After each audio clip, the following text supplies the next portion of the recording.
Urgente! Os EUAI se revoltaram, o povo saiu decididamente contra Trump, mais um agente federal voltou a agir livremente. Civis estão na mira, e isso é uma verdadeira explosão, uma notícia de última hora que está abalando o mundo. Neste momento, Trump, por fim, coloca sobre a mesa as negociações sobre a transferência dos Tomahawks. O Pentágono prepara secretamente uma carta na manga que fará Putin desistir do jogo. Os primeiros detalhes: a Ucrânia triunfa, os russos fogem de Kherson, Gerasimov abaixa a cabeça e retira o exército das posições. Declarações chocantes. A Rússia está sendo coberta de neve, Moscou já não é mais visível sob as pilhas de neve, apocalipse nos aeroportos. A capital de Putin nunca passou por um caos desses e tudo isso aconteceu agora mesmo. Olá, eu sou Rinat Aslanova e vamos começar. Pesadelo nas ruas da América. Mais um assassinato a sangue frio cometido por agentes do Serviço de Imigração abalou o país.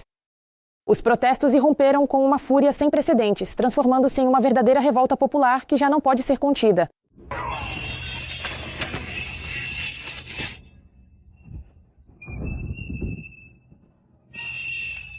Em Minneapolis foi realizada uma vigília em memória do enfermeiro de 37 anos Alex Prater, baleado pelos federais. As autoridades do ZEUA declararam que os tiros foram disparados em legítima defesa, mas vídeos chocantes vazados na internet destroem completamente essa versão. Washington, Nova York, São Francisco, Los Angeles e Chicago estão tomadas pelo fogo das manifestações. As pessoas exigem punição imediata para os culpados.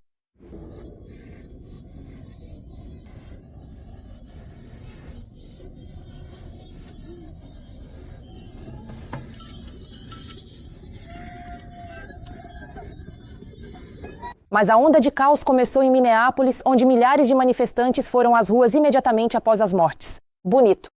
Este é o segundo massacre envolvendo agentes do NPP no estado em apenas um mês. A taça da paciência está transbordando.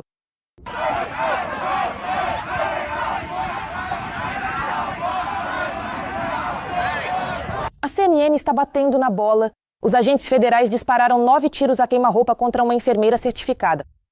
O Ministério da Segurança tenta apresentar Prater como uma ameaça, alegando que ele estava com uma arma na mão, mas as gravações do local dizem o contrário. Alex não resistiu nem apontou para os agentes. Testemunhas afirmam que ele só queria ajudar a pessoa que havia caído. Donald Trump, furioso, acusou os democratas de incitarem a rebelião, e ao que parece a Casa Branca ficou seriamente nervosa. Trump enviou às pressas para Minnesota o rei da deportação, Tom Homan, para reprimir a resistência a qualquer custo.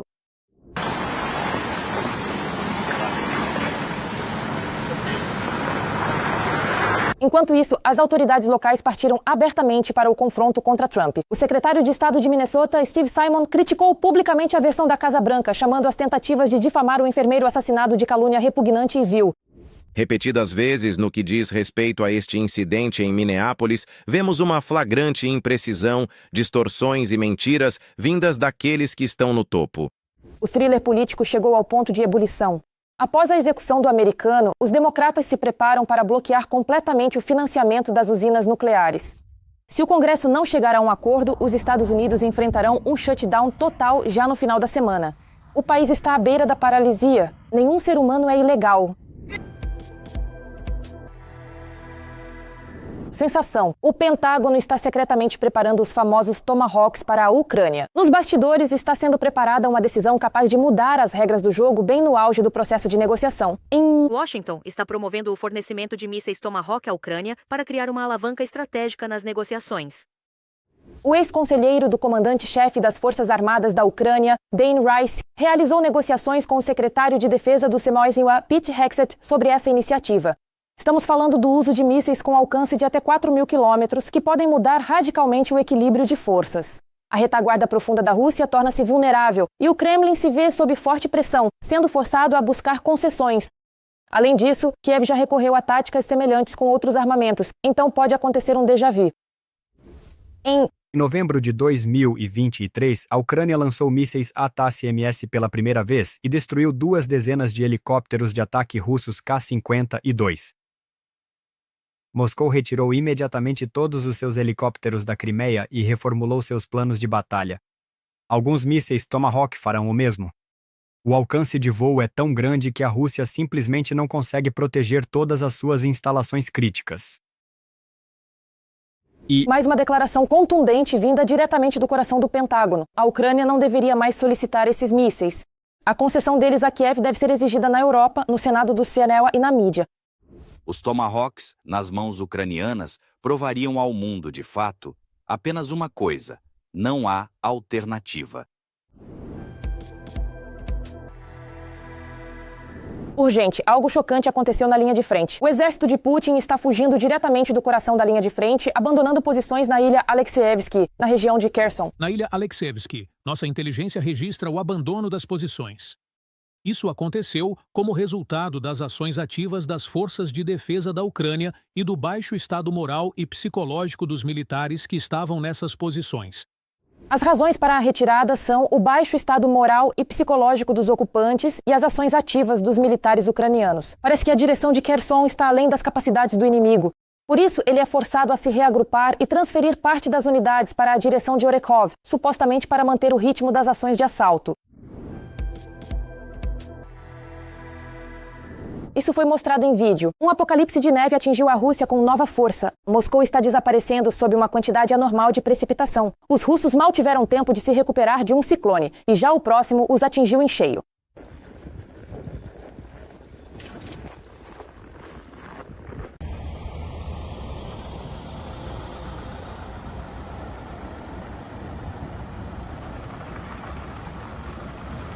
Mais da metade da média mensal de precipitação cairá em Moscou em apenas 2 dias. Na capital, foi declarado nível laranja de perigo.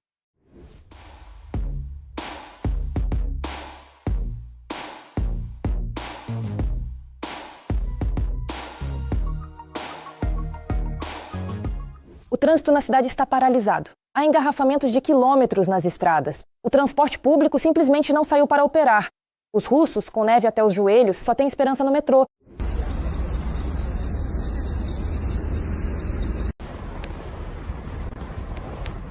Bem, eu já não consigo de jeito nenhum chegar a Pokshen. Simplesmente todos os ônibus foram cancelados e todos nós estamos presos aqui. E para completar, o colapso de neve também atingiu os aeroportos. Mais de 50 voos foram atrasados. O aeroporto de Sheremetyevo foi fechado. Parece que a natureza decidiu punir severamente a Rússia e não desiste de seu plano. Inédita vingança por Kiev. As forças da Ucrânia lançaram sua arma de retaliação.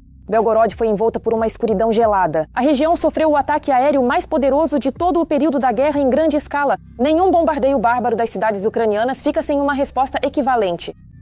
Putin condenou o próprio povo. Veja agora todos os detalhes chocantes.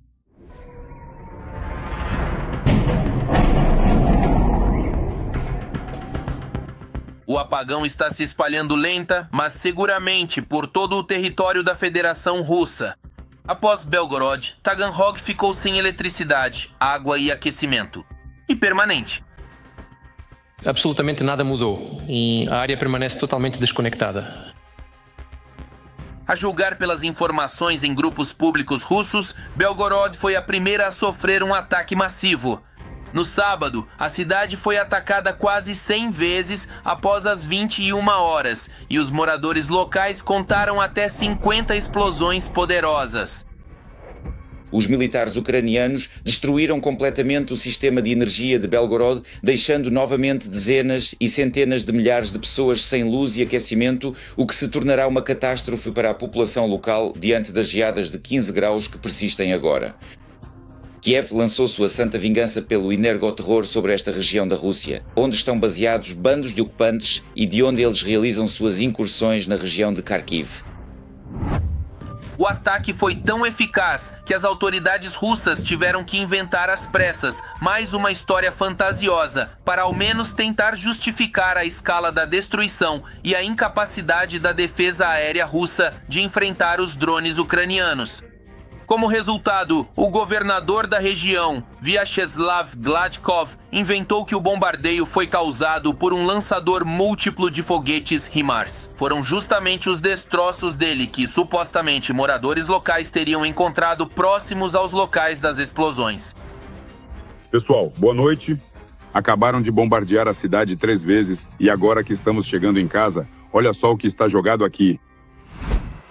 No entanto, o objeto apresentado pela propaganda do Kremlin como fragmento de um HIMARS não resiste a nenhuma análise crítica. Isso claramente não é um fragmento de HIMARS, porque, como podem ver, é uma peça metálica grande e plana. Normalmente, quando vemos pedaços de mísseis, eles costumam ser semicirculares, se forem parte da carcaça. Poderiam ser alguns tubos ou microchips, se fosse a parte interna do míssil. Por isso, suspeito fortemente que aquela peça metálica que o testemunho mostrou, muito provavelmente, não pertence a nenhuma arma. Acontece que a tão elogiada defesa antiaérea russa de Putin já não consegue lidar nem mesmo com drones ucranianos comuns. Após os últimos ataques das Forças Armadas da Ucrânia à capital russa, o Kremlin está concentrando cada vez mais forças em Moscou, explicam os analistas, deixando as regiões desprotegidas, praticamente sem defesa antiaérea. Aquela que ainda resta devido aos apagões ucranianos funciona com grandes interrupções. A defesa antiaérea russa simplesmente não consegue reagir a tempo.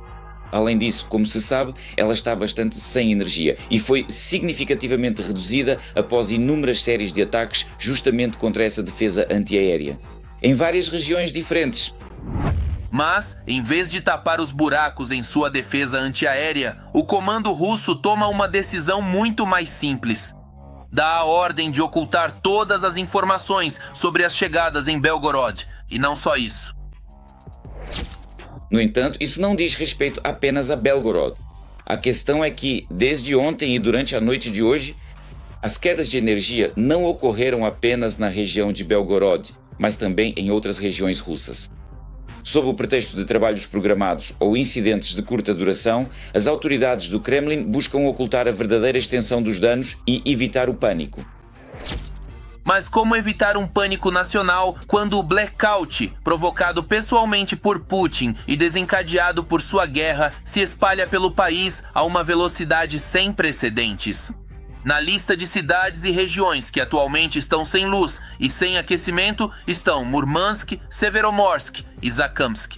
Oriol, Taganrog, região de Rostov, Podolsk, Zaraisk, Khimki, Zhukovsky, Elektrostal. Moscou já não consegue lidar com as consequências daquela guerra aérea que ela mesma iniciou.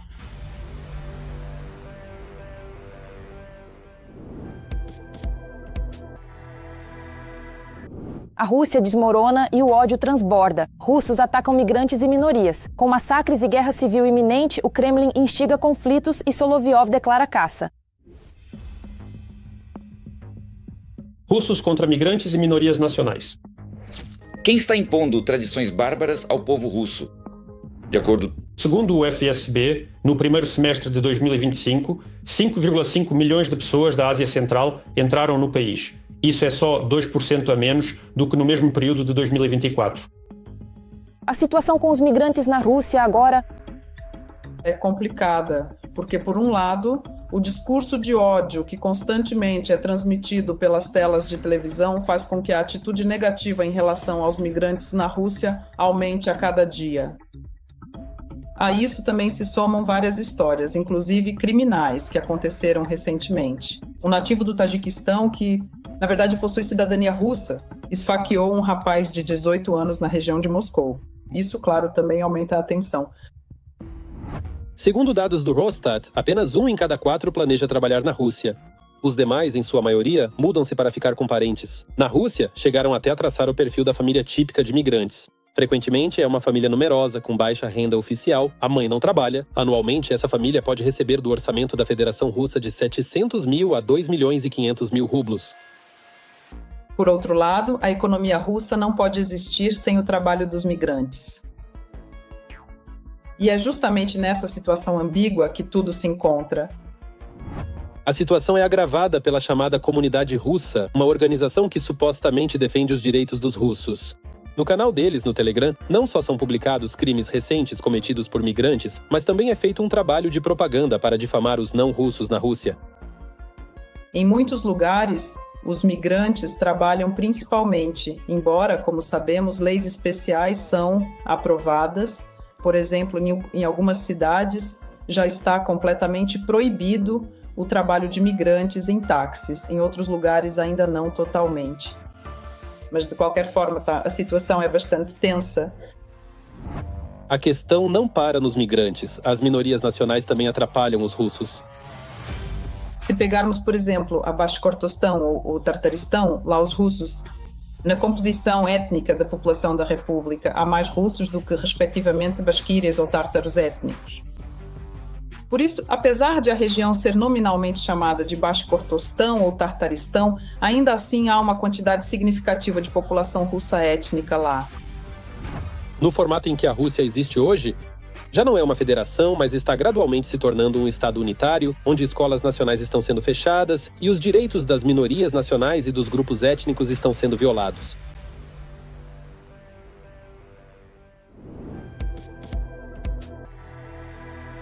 Xi Jinping deu uma facada nas costas de Putin. Choque. Pacto secreto com Washington. O boicote à Rússia começou. A confiança foi abalada e a China já age. Putin está isolado? A China prepara-se para alcançar esse objetivo? Prisioneiro? Olhar. Não amigos, não parceiros, mas mestre e súdito. Assim têm sido descritas recentemente as relações entre a China e a Rússia.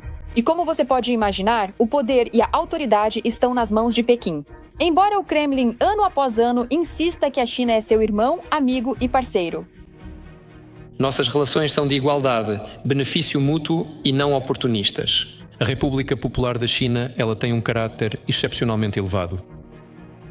E é baseada na confiança mútua na China, nosso parceiro estratégico e aliado. Na prática, a cada ano, a Rússia torna-se um vassalo da China, um fornecedor de matérias-primas ou um ativo lucrativo. A China, de fato, transformou a Rússia em seu parceiro júnior.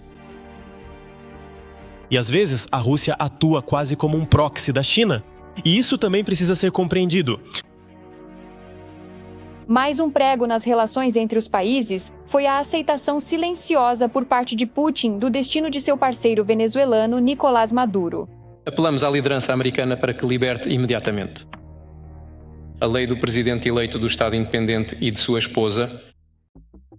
Essa, considerem, foi a única reação da Rússia aos acontecimentos na Venezuela. Mas a ausência da tradicional tirada de Moscou sobre como o Ocidente é ruim não é a única razão para as dúvidas da China em relação à Rússia. Como escreve o jornal Times, Pequim começou a duvidar da confiabilidade da Rússia como parceira, pois acredita que houve algum tipo de acordo entre a Rússia e a Casa Branca.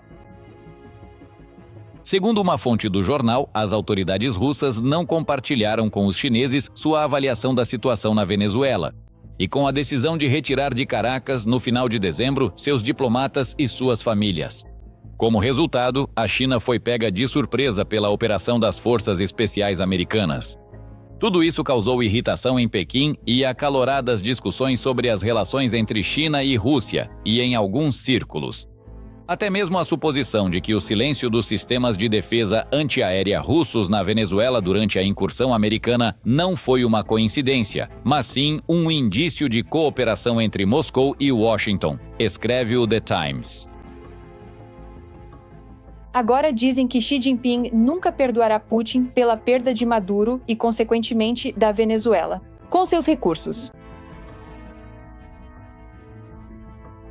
Havia cálculos econômicos baseados no petróleo venezuelano. A China até construiu uma enorme refinaria de petróleo, projetada especificamente para o tipo de petróleo venezuelano. Há diferenças. E, em princípio, essa refinaria só pode processar esse tipo de petróleo. E é sabido que a Rússia forneceu seus sistemas de defesa antiaérea para a Venezuela. E então, após a operação especial americana na Venezuela ter de fato ocorrido, ele foi capturado. Maduro. E vamos lembrar de mais uma coisa. Que havia um número considerável de mercenários russos na Venezuela. Houve até um general russo que ensinou aos venezuelanos a arte da guerra. Mas essa não é a principal razão para as fissuras nas relações da Rússia com seu vizinho do leste. Como dizem em Pequim, a Rússia prejudicou seriamente as relações da China com a Europa. Embora o isolamento da Rússia devido à guerra na Ucrânia tenha trazido à China benefícios econômicos, também são evidentes os custos do estreitamento das relações entre os dois países. observou em uma entrevista pouco antes da captura de Maduro o professor Jia Qinggu, ex-decano da Faculdade de Estudos Internacionais da Universidade de Pequim e um dos estrategistas chineses mais influentes. Entre esses custos, ele citou o agravamento das relações atuais e futuras com a Europa, acrescentando que a resolução do conflito na Ucrânia seria benéfica para a China. A China considera essa opção, apesar do fato de que foi justamente a guerra que transformou a Rússia em seu vassalo. Na época, a China tornou-se uma espécie de boia de salvação para a Rússia sob sanções. Mas durante todo esse tempo, Pequim via a Federação Russa não como um parceiro, mas sim como um hipermercado de matérias-primas, onde tudo tem 50% de desconto. Até mesmo no governo russo, várias vezes, de forma anônima, disseram que a China simplesmente está usando a Rússia e que isso é um roubo, não uma parceria. A China de hoje, ela está nos transformando rigidamente em uma colônia de matérias-primas. Ela está destruindo o nosso setor real com o fluxo de sua produção, de seus produtos. Nós somos apenas matéria-prima, pessoal. Ela quer nos manter em um estado de semi-asfixia. Mas hoje, aquele lucro econômico não consegue compensar o prejuízo que a amizade com a Federação Russa causa à China. A China começa a distrair dessa guerra não apenas benefícios, mas também prejuízos. Vamos lembrar o problema com os exercícios militares na Bielorrússia quando houve uma provocação. A Rússia com drones contra a Polônia. E a Polônia fechou sua fronteira. E é pela Bielorrússia que 10% das exportações chinesas vão para a Europa. Por isso, ao que parece, Pequim começou a se distanciar de Moscou, inclusive economicamente. Pela primeira vez em 5 anos, o comércio da China com a Rússia diminuiu. De janeiro a novembro, a China reduziu as compras de petróleo russo em 7,6% para 91,5 milhões de toneladas. Ao mesmo tempo, em termos monetários, as exportações despencaram 20% devido à queda dos preços e aos descontos, escrevem especialistas do Instituto Gaidar, com referência aos dados da alfândega da RPC. A importação de derivados de petróleo pela China caiu 3% para destilados leves e 33% para os pesados. Ao mesmo tempo, em valores, os fornecimentos despencaram 33% e 40%, respectivamente. O comércio de petróleo ainda se mantém à tona, de alguma forma, embora mesmo aqui tudo seja instável. A China ora reduz as importações de petróleo da Rússia, ora as aumenta. O único fator que mantém o interesse da China é o preço recorde de baixo que a Rússia oferece a eles. Ela vende petróleo para a China e a Índia e vende com um grande desconto. Segundo os dados mais recentes, o preço do petróleo russo na China chega a $36 por barril. E isso, em alguns campos petrolíferos, é até mesmo abaixo do custo de produção. Dessa forma, a China, na prática, está lucrando às custas de seu aliado. Outro golpe para Putin foi a recusa da China em comprar eletricidade russa. O Kommersant escreve que a importação de energia elétrica da Rússia foi completamente interrompida, apesar do contrato. E tudo isso porque a energia da Rússia passou a sair cara para a China. O contrato não traz nenhum benefício. Além disso, a China reagiu com muita tranquilidade ao suposto ataque de drones das Forças Armadas da Ucrânia à residência de Putin. E tudo isso porque eles simplesmente não se importam. A Rússia também não mantém relações muito parceiras com a China nos países da Ásia Central. Nos países, Pequim há muito tempo está de olho no que a Rússia considera suas áreas de influência e vem aprofundando ativamente as relações com os países da Ásia Central.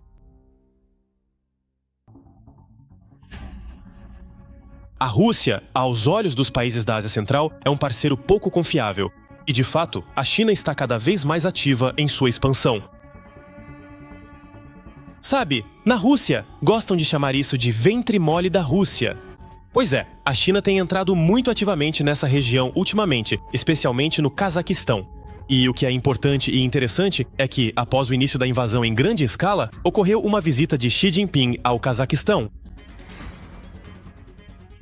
em que a declaração conjunta resultante da visita mais parecia um aviso à Rússia sobre possíveis planos expansionistas, dizendo, por exemplo, que a segurança nacional do Cazaquistão é a segurança nacional da China e assim por diante.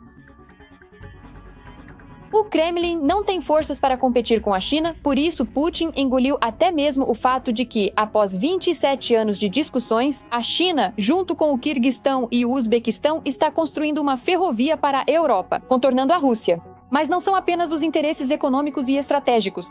Afinal, a China também está de olho no território russo, mais precisamente na rica região do Extremo Oriente. Mas Putin, em troca dos benefícios vindos da China, está disposto a engolir até isso. Isso é confirmado pelo fato de que a Federação Russa praticamente presenteou Xi Jinping com 2 ilhas há alguns anos, e agora permitiu o desmatamento total ao redor do Lago Baikal. Por isso, hoje a China está praticamente absorvendo a Rússia, que depende das sanções e há muito tempo se tornou apenas um ativo de Pequim, sobre o qual Xi Jinping negocia com a Europa. Mas assim que isso deixar de ser vantajoso para a China, o jogo geopolítico com a Rússia vai acabar.